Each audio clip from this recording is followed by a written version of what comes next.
কোটা সংস্কার নিয়ে শিক্ষার্থীদের আন্দোলনে সৃষ্ট উদ্ভট পরিস্থিতিতে ইন্টারনেট বন্ধ থাকা সহ নানা কারণে চলতি মাসে রেমিটেন্স কমে যাওয়ার আশঙ্কা। আন্দোলনের সহিংসতায় বহু হতাহতের প্রতিবাদে দেশে ব্যাংকিং চ্যানেলে রেমিটেন্স না পাঠানোর বিষয়ে ক্যাম্পেইন করছেন অনেক প্রবাসী।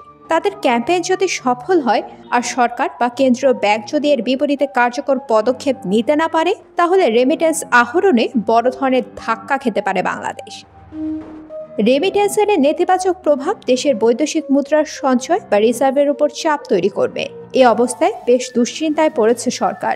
নানা কৌশলে যে কোনো মূল্যে রেমিটেন্স বাড়াতে কাজ শুরু করেছে কেন্দ্রীয় ব্যাংক।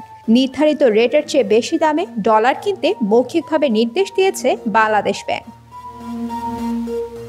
বৈদেশিক মুদ্রার বাজারে স্থিতিশীলতা ফেরাতে গত ৮ মে ক্রলিং পেগ পদ্ধতি চালুর পর ডলারের দর ১ লাফে ৭ টাকা বেড়ে ১১৭ টাকা হয়। ২ মাসের বেশি সময় ধরে ডলারের দর ১১৭ থেকে ১১৮ টাকায় স্থিতিশীল আছে।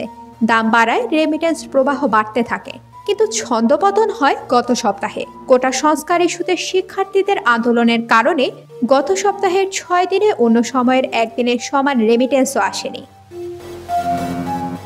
সাধারণত সপ্তাহের প্রথম কার্যদিবসে আগের সপ্তাহের রেমিটেন্সের হালনাগাদ তথ্য প্রকাশ করে বাংলাদেশ ব্যাংক, কিন্তু গত ২৮ জুলাই রোববার এ তথ্য প্রকাশ করেনি কেন্দ্রীয় ব্যাংক। তবে বাংলাদেশ ব্যাংকের নির্ভরযোগ্য সূত্রের তথ্য অনুযায়ী গত সপ্তাহে ১৯ থেকে ২৪ জুলাই দেশে রেমিটেন্স এসেছে মাত্র ৭,৮০,০০,০০০ মার্কিন ডলার। এর আগে ১ থেকে ১৮ জুলাই এসেছিল ১৪২,২০,০০,০০০ ডলার।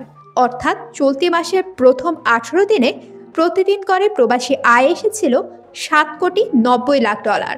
বিশেষজ্ঞরা বলছেন, দেশে যদি দীর্ঘমেয়াদী বৈধভাবে রেমিটেন্স না আসে তবে অর্থনীতি বড় ধাক্কা খাবে। কারণ রাজনৈতিক পরিস্থিতি খারাপ হলে অর্থ পাচারকারীরা সক্রিয় হয়ে উঠবে, দেশের টাকা বাইরে চলে যাবে।